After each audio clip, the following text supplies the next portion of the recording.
Hi everyone, welcome back to Journeying with Jandalf the Green, and welcome to my first book recommendations list that I have made in quite a long time. Now, this list of recommendations, which is going to be 10 medieval fantasy books that I think are worth your time, is partially inspired by the book discussion that I posted a couple of weeks ago about what makes for good fantasy world building.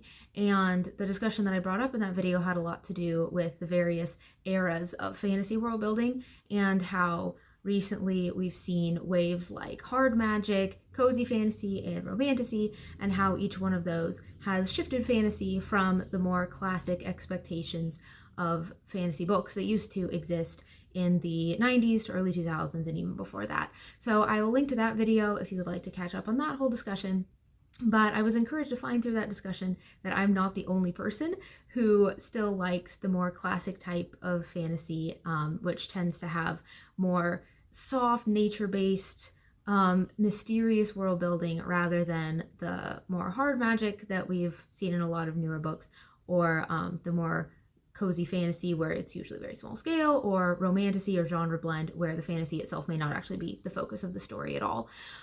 So I still like the classic type of fantasy. In addition to, I also like hard magic. I also like the cozy fantasy and sometimes genre blends, but a lot of people are like me in that we kind of miss the old types of fantasy sometimes. And often those older types of fantasy do occur in somewhat medieval settings. Now, there's been a lot of pushback on medieval settings in fantasy recently. I think everybody just got really tired of medieval settings after the era of fantasy in which basically everything was a Lord of the Rings ripoff. Pretty much every fantasy book or series that you could pick up felt like it was just an author trying to be the next Tolkien and basically copy and pasting various elements of Tolkien's world building without the deep understanding and meaning that Tolkien put into it. So it just felt like a lot of those medieval fantasy tropes got very tired and people wanted something else. And people wanted more cultural variety from other parts of the world, not just Europe, which all makes a whole lot of sense. But now it seems like people are starting to get a little bit tired of some of the newer forms of fantasy as well, and maybe wanting to swing back to some of those aspects of medieval fantasy. We still like that. There's a reason that medieval fantasy was always so popular in the past. Taking a break from it is great. Having more variety in fantasy than we used to have is great. But if you're like me, you still love your medieval fantasy. I mean, to me, medieval fantasy types of settings just feel like home, and other kinds of settings can be really cool, but to me, they're always going to feel like a vacation into a really interesting other place, and then I'm going to want to come home to my medieval fantasy because that's what made me love stories in the first place, and so that's what I will always want to come back to. So the 10 books that I'm going to talk about today are not the most widely recommended or widely talked about medieval fantasy books.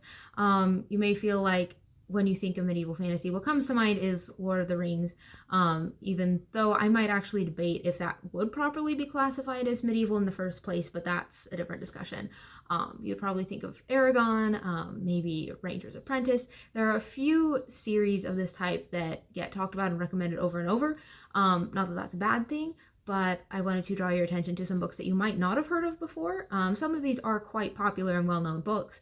Others are more obscure, but none of them are the ones that I just hear people talk about incessantly. Some of them are rather old, so you might find some favorites from this list that you had never even heard of before, or that you'd heard of vaguely but haven't picked up yet. Before I get to those books, though, I did want to define what I mean when I'm talking about medieval fantasy. How am I defining medieval fantasy for the purposes of this video? What I mean by medieval is that it takes place in a civilized and organized society. So there's some degree of simple technology, like there's bows, there's swords, there's wheels. There's some knowledge passed down from previous generations, usually through books or scrolls or songs or stories. So there's a sense of history, there's some culture, there's simple technology, and there's a degree of social hierarchy. So we're not talking about a bunch of cavemen. If there's basically no civilization, or if it's an extremely basic or primitive civilization, then I wouldn't count that as medieval. But then on the other hand, for me to classify it as medieval, it's pre-industrial revolution. There's no digital technology. There aren't complex machines, um, or if there are, it's probably more like magic than actual machinery. It's pre-scientific age or pre-enlightenment, so there's also a difference in worldview of the people in medieval fantasy, where they see nature and the supernatural as way more closely connected, and usually the physical world and the spiritual world or the magical world are very enmeshed or are very close together. And so there's not this dichotomy between the physical and the metaphysical that you would see in the worldview of a society that reflects post Enlightenment or scientific age civilization. So that's kind of the parameters that medieval fantasy exists within, and then typically in medieval fantasy you'll also see the classic tropes like a hero's journey type of character arc, a quest plot, kings, queens, knights, dragons, and mythical creatures. See a lot of magic, humans who use magic, objects connected to magic. Nature, again, tends to play a prominent role. Location tends to be very important. The past tends to be very important. And it even though all of these tropes are so common in medieval fantasy and kind of define the way we think about it, ultimately they're like any story where it's really the characters that make us love it. But even though the characters are what's most important to the story, we still love the settings too. We still love the type of magic that you find in medieval fantasy that is unique to medieval fantasy. And again, I think a lot of it has to do with the connection between nature and the supernatural, and the sense of the looming past, like a past age of greatness. So much has been lost from the past. I think those are some of the core elements that make medieval fantasy so recognizable, and that make us love it, even though now we have a whole lot of other options to choose from as well. Okay, let's get to the actual books now. And I'm doing these vaguely in order of age level that they're intended for. So I'm starting with some middle grade and then working up through what could be considered young adult and then all the way up to adult. So the first book that I have to talk about is Medallion, and this may be the most obscure of the books that I'm talking about today. I will be so surprised if you've heard of this book before. If you've heard of this book, please let me know, because I don't know many people who have heard of this book. It's quite short. It's a simple little book, but I read it for school actually, and I just remember really enjoying it as a kid. Now there was one scene that freaked me out, which I think now is kind of funny that scene freaked me out, because it wasn't that scary, but just somehow the mental picture that I got freaked me out. So, it can be just a little bit scary for kids who enjoy being scared just a little bit, but I promise it was not that bad. It was just that my kid imagination made way too much of it. But I think this is really fun as a starter fantasy for like a 10-year-old who is getting into reading chapter books, maybe even younger, to like 8 or 9 if they're a really good reader and they enjoy chapter books. It's pretty easy to get through. It's pretty digestible. But it's a lot of fun. The main character has a redemption arc, essentially, that I remember really enjoying. It's a little bit reminiscent of Edmund in The Lion, the Witch, and the Wardrobe. Not exactly the same. It didn't feel like it was a ripoff of Edmund, but kind of a similar idea. And one of the other things that stood out to me as a kid was that the adult characters were really, well, I mean, there were bad adult characters, but the good adult characters were like really strong and really good, and the way that they stood up for and protected the main character really stuck with me. He still had to make his own choices, he still had to do a lot of the adventure on his own, but there were good adult characters to fall back on, and I like that sense of safety as a kid, I think, especially in a fantasy world that, sometimes freaked me out a little bit. So I think it's really good for kids who are just getting started with fantasy books. Not that it's the most amazing masterpiece ever crafted in the history of the world. I mean, it's a short, quick starter fantasy, but I thought it was a lot of fun as a kid, so it's a great way to get started with fantasy. Number 2 is The Two Princesses of Bomar, which is by Gail Carson Levine, who is most famous for Ella Enchanted. But I actually liked The Two Princesses of Bamar slightly better than Ella Enchanted personally. The Two Princesses of Bamar is about two sisters who are princesses, and the older one is very bold and adventurous, and the younger one is very shy and fearful. But then the older one gets sick with a plague called, I think, the Grey Death is the name of the plague that is ravaging the kingdom, and so the younger sister ends up being the one who has to go on the adventure to find the cure for the plague and save her sister, and she has to face her fears and grow and become stronger through that experience. So I really like the distinctive characters in the story. The two sisters provide a really fun contrast, and it's really fun to see the younger, shyer sister come into her own and grow in courage and accomplish things that she never thought that she would be able to. There are a lot of familiar world building elements, as you would probably expect in a story of this type. A lot of the fantasy creatures that you would normally expect to see, but somehow they are still so unique. Like, one of the ones that stood out to me the most is wizards. Like, you probably think you know what a wizard is, but trust me, you don't know what a wizard is in The Two Princesses of Bamar until you've read it. It is very interesting. And I would keep reading and being like, that's what a wizard is in this world? Like, I didn't see that coming. So it feels very familiar and very surprising at the same time, which just makes it a lot of fun.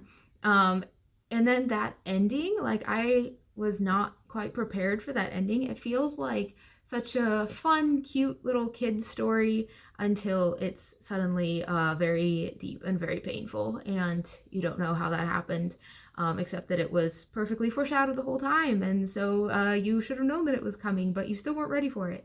So I really enjoyed this story, even though it is something of a kid's story, or at least a teen story. Fairly simple story, but just really good and really solid. And again, for teens or slightly younger kids who are just getting into fantasy, really good way to get into fantasy, specifically medieval fantasy. Number 3 is A Wizard of Earthsea, which is one of the best known books on this list. There's a pretty good chance that you've heard of this one before. But if you haven't, it's about a boy named Ged who finds out that he has magical powers, so it probably sounds like it's going in the pretty predictable fantasy direction. And in some ways, again, it has a lot of familiar fantasy elements. He basically goes to a magic school and gets trained by wizards and becoming a stronger wizard. But the really distinctive thing about this story for me is how much, and I don't want to give away spoilers here, but the bad guy is Ged himself. I don't know that I've ever seen another fantasy story approach that idea where the protagonist is also the antagonist in quite such a direct way. And Ged has to deal so much with guilt and self-examination that, like, he feels like a hero in one sense, but in some ways he's only a hero because he confronts the really bad things that he's done. So I just felt like that is a hard type of character to pull off, and it was done so well. It's a very deeply psychological and character-driven book. So even though it might feel like it's just going to be another Harry Potter ripoff, although, I mean, it was written before Harry Potter, so obviously not a ripoff. I've described this book as like exactly between Lord of the Rings and Harry Potter in every possible way. I don't know how accurate it is, but in some ways that's true. It might feel like the same type of story that you've seen over and over, but the character and thematic elements really do make it distinct. And the other thing that makes it distinct is that this world, Earthsea, is a whole bunch of islands.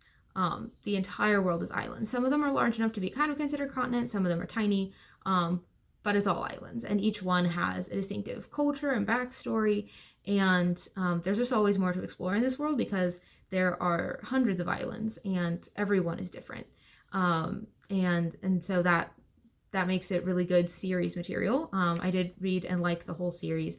The first 2 books are my favorite. I actually might like book 2 a little bit better than book 1. I made a video about that a long time ago that I'll link to. But yeah, might seem like your typical standard fantasy book until you dig beneath the surface a little more. Number 4 is The Books of Bayern, which I've only read the first 2 books. So I've read The Goose Girl and I've read Anna Burning. I really love both of them. So I'm not entirely sure why I haven't read the other books yet, except that, I don't know, I guess I was too worried the books 3 and 4 wouldn't be as good and I didn't want to ruin my experience with the series or something. I don't know. But book one is a retelling of the Grimm brothers fairy tale, The Goose Girl.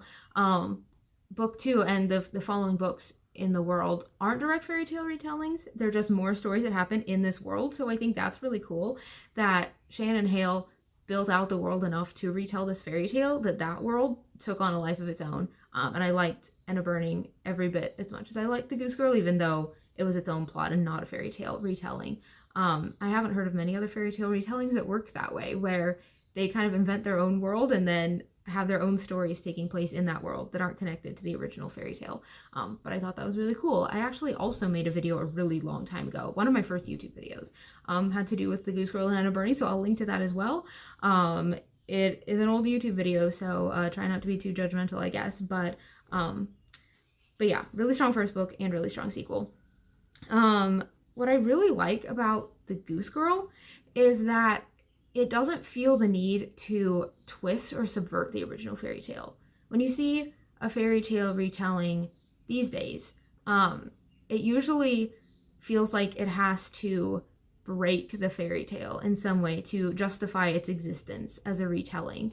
And I really like how this story just takes the original fairy tale and fleshes it out. And the questions it's asking is not, how can I do violence to this fairy tale so that people will think I have a reason to be telling it again? The questions it's asking are, why would this person have done this? What would it have felt like to be in this situation? How would the characters have gotten from point A to point B?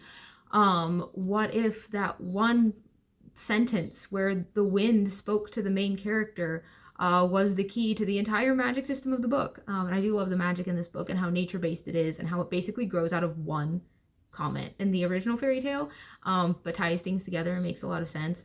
I really like that it is the Grimm brothers Goose Girl story, but it's also very much its own thing because of the way it lets you experience the whole story rather than just hearing about it through the very sparse fairy tale style of the original. So I thought that was really cool, and especially really cool that the world feels so real and immersive that we all wanted to go back and visit it again in further books. Next is a book that if you talk to me very long, you will hear me going on and on about this book. It's The Last Unicorn, and it's probably my favorite fiction book that is not written by J.R.R. Tolkien. It's really hard to beat The Last Unicorn. I actually did the unthinkable and watched the movie first. But the good thing is that the movie made me want to read the book, and the book is, of course, even better than the movie, but only barely because the movie is extremely close to the book. So both are just really, really excellent. One thing that makes this book unique, even though in many ways it is a very familiar type of fantasy world, is that the main character is the unicorn. So you're getting most of the story through the point of view of a mythical character. And it's actually kind of surprising how few fantasy books do that. If you guys have more examples of fantasy books primarily from the perspective of a mythical character, let me know, because I really can't think of a lot of other examples where that's the case. I think we always assume that the protagonist is going to be a human, or at least something similar to a human, like an elf or something. But the main character is the unicorn. So that in itself makes it really interesting, especially because of the unicorn's situation where she is this immortal being, but also all of the other unicorns are now gone. And so she's the only one. And so much of the story is digging into the question of what does it look like to be a creature that will live forever when you're also a creature that is doomed to be alone. And so of course that's heavy. And if that's not the only thing about the book that is kind of devastating. Once again, there's an absolute gut punch of an ending that you're not prepared for, even if you think you are. The other thing that just elevates this book like crazy is the writing. It's just incredibly written. Every single sentence is crafted to perfection, and I don't know how the author did it. It is definitely the kind of book where you can be like, I'm crying and I don't even know why I'm crying. It's not even the end, it's just a random sentence and it just hit really hard for some reason I don't even know. It's very symbolic, but you can also just read it without even, you don't have to like parse into what any of the symbolism is for it to hit really hard and to be really meaningful. I think part of the reason why it hits so hard too is that it is such a familiar story in so many ways. So then when it does one thing that is unexpected, it really stands out and is really effective. And again, this is not a long book. It doesn't take that long to read, although you should read it slowly. But I don't know why more people haven't read it, honestly. It's not a massive fantasy tome. It's not inaccessible. Like you could read this within just a few days and your life would be so much better for it. So I highly recommend that you do so. The next book that I'm going to talk about is actually also by the same author as The Last Unicorn. So The Last Unicorn was written several decades ago, but the author, Peter S. Beagle, just came out with another book. I think it was last year, possibly 2023, but I think it was last year when he came out with I'm Afraid You've Got Dragons. So of course we never know quite what to think when an author who wrote something that we really love a long time ago writes a new book. Like, is it going to be as good? But I was very happy with I'm Afraid You've Got Dragons. I still think that The Last Unicorn is a little bit better. It's still my favorite, but I was still very happy with I'm Afraid You've Got Dragons. It's very different because it's more lighthearted. It's a lot more comedic. It has a lot of fun with fantasy tropes, playing around with hero and princess and dragon and evil sorcerer tropes. It does a lot of really cool things with them, but it still respects the tropes. It's not like mocking the tropes or mocking you for liking those tropes. It's just calling them out for what they are, and I was really pleased with how he worked with those tropes and had fun with them without making them seem ridiculous somehow. I felt like he elevated them instead of tearing them down. So I really like that.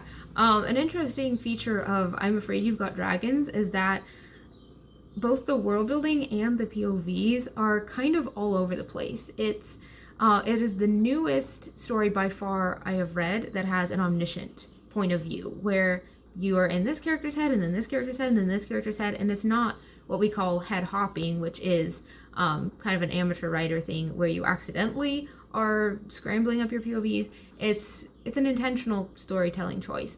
Some people enjoy that, some people kind of stumble over it. I felt like it worked in this story, and it kind of contributes to the rest of the story's feeling of being all over the place, because the world building is kind of fairy tale-ish, and there are dragons, and there are some things that make it like, okay, this obviously takes place in like an alternate version of Earth, and there are other things that are like, okay, this obviously doesn't take place in Earth at all. So I don't even know exactly what the setting is.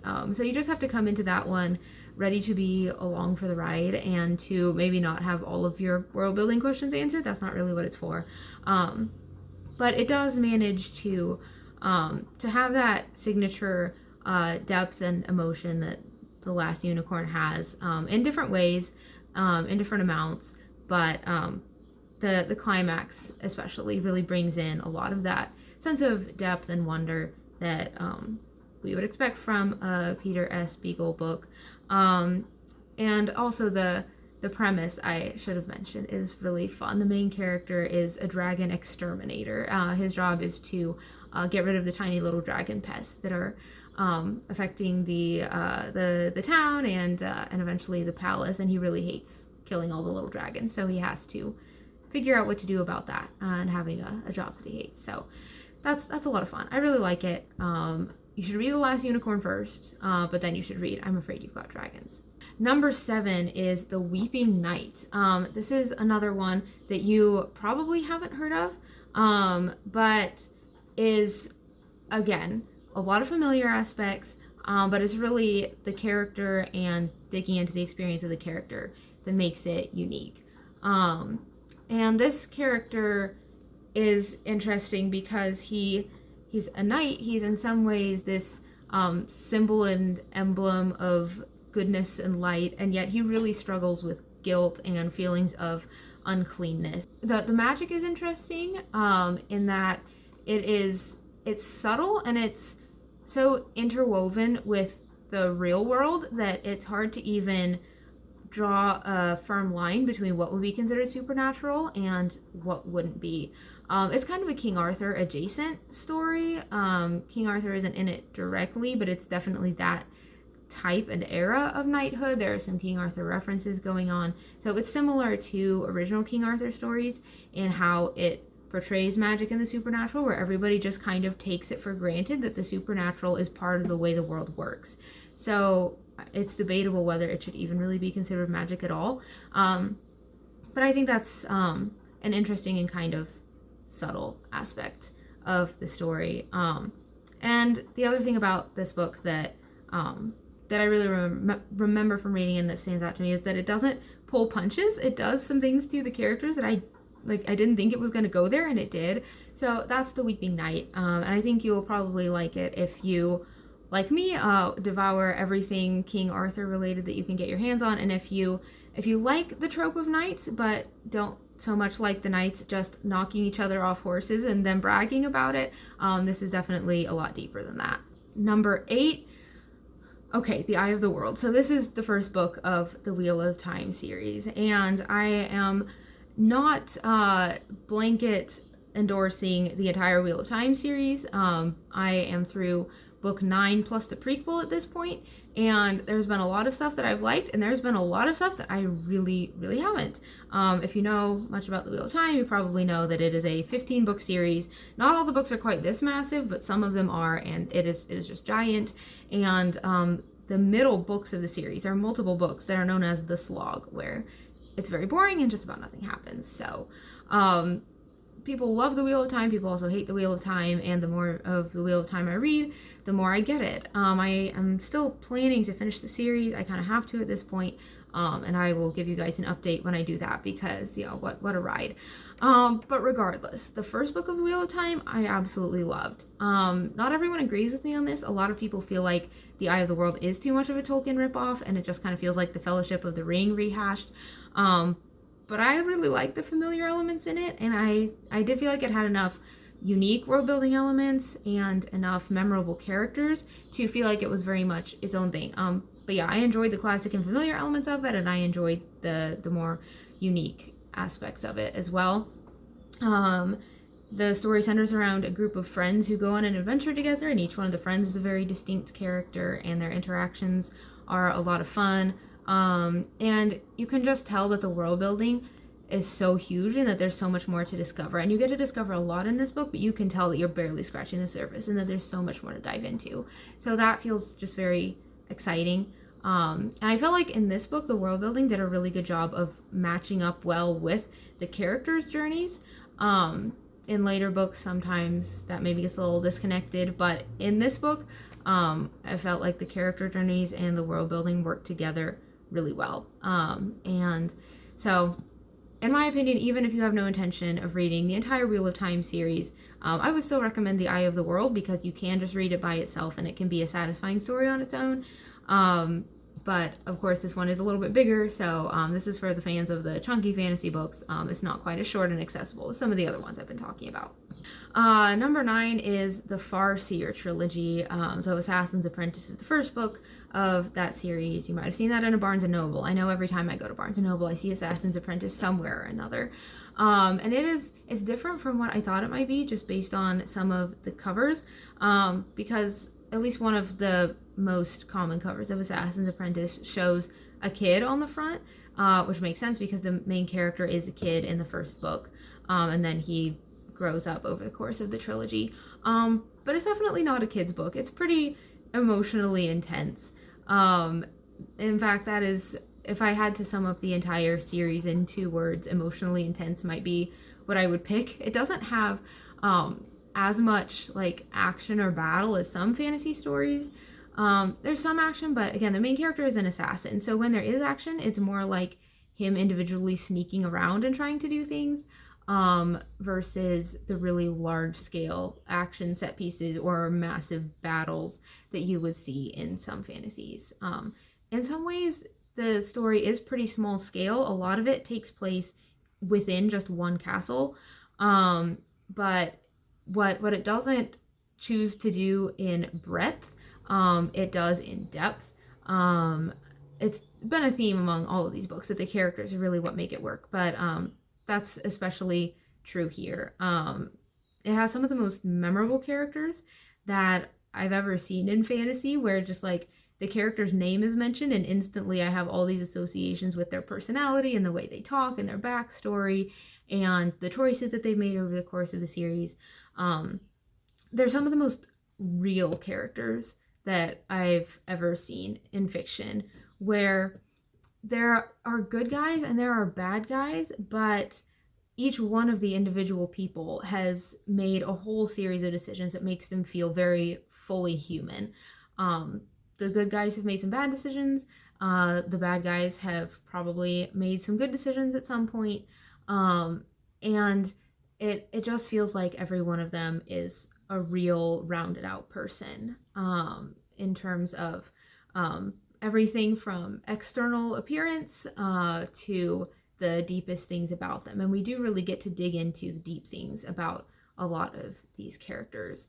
The world building has a lot of very familiar elements, but the unique angle that the series takes is that animals are a big part of the magic system and a big part of the main character's life, which sometimes you see animals play a big role in fantasy, but what's interesting to me about this series is that the animals that play a big role aren't even mythical creatures. It's mostly dogs or a bear or a falcon or a wolf or animals that we're very familiar with. Magical creatures aren't really a thing in this series, but the animals that are familiar animals are characters just as much as the humans are. So that sets the Farseer trilogy apart from your standard fantasy in a lot of ways. But yeah, it's very emotionally brutal. I talked with the Weeping Knight about how it doesn't pull punches. That is certainly true of the Farseer trilogy as well. You kind of can't have nice things in this series. If it seems like things are going well, you should probably be ready for things to start going south. But at the same time, it doesn't feel hopeless at all. It doesn't feel discouraging. Well, I haven't finished book 3 yet. I'm in the middle of book 3, so maybe check back with me at the end of book 3 to see if I feel hopeless and discouraged about the series.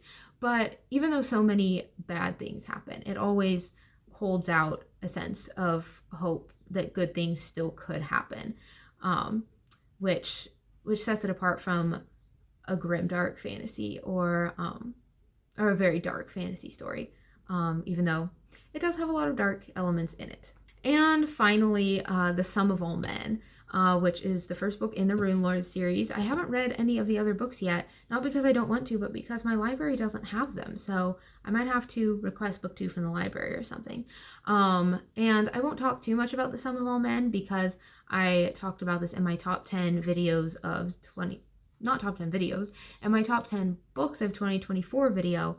And I also talked about it a little bit in my fall library haul video, so I'll just link to those, and you can get more details about this book. But it is a medieval fantasy book with it kind of straddles the line between soft magic and hard magic. It kind of has both, honestly, because there's a lot of unknown about the world. There are a lot of just crazy fantasy creatures, and magic doing stuff is kind of everywhere.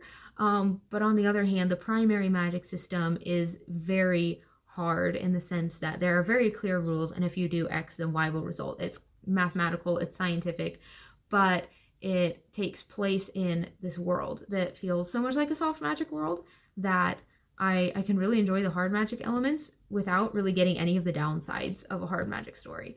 So I really love that about it. And initially I thought that maybe the hard magic was about all that was going for it, but it is also a very emotionally and thematically powerful story with a lot of really cool character moments. So it's not just the flashy stuff. I mean, I will probably see at some point if the rest of the series holds up. I don't know if the rest of the series can hold up under the weight of all of those different types of magic and the expansive world building. I have no idea, but the first book I just thought was really, really cool. And it may be my favorite adult fantasy that I've ever read. Adult fantasy isn't always my favorite thing, but The Sum of All Men pretty much was. So I'll link to the videos where you can learn more about that. I'll also link to my top 10 books of 2023 video because a couple of these books were in that as well. So you can get more info about those and other books that you might like if this is the kind of book you enjoy. And with that, I will close this out. This was a longer video than I intended it to be. I guess I don't know what I expected talking about 10 different books, but thank you for sticking with me this far. Let me know which of these books sounds most interesting to you. Let me know what are your favorite medieval fantasy books, and I will see you in the next video. Bye.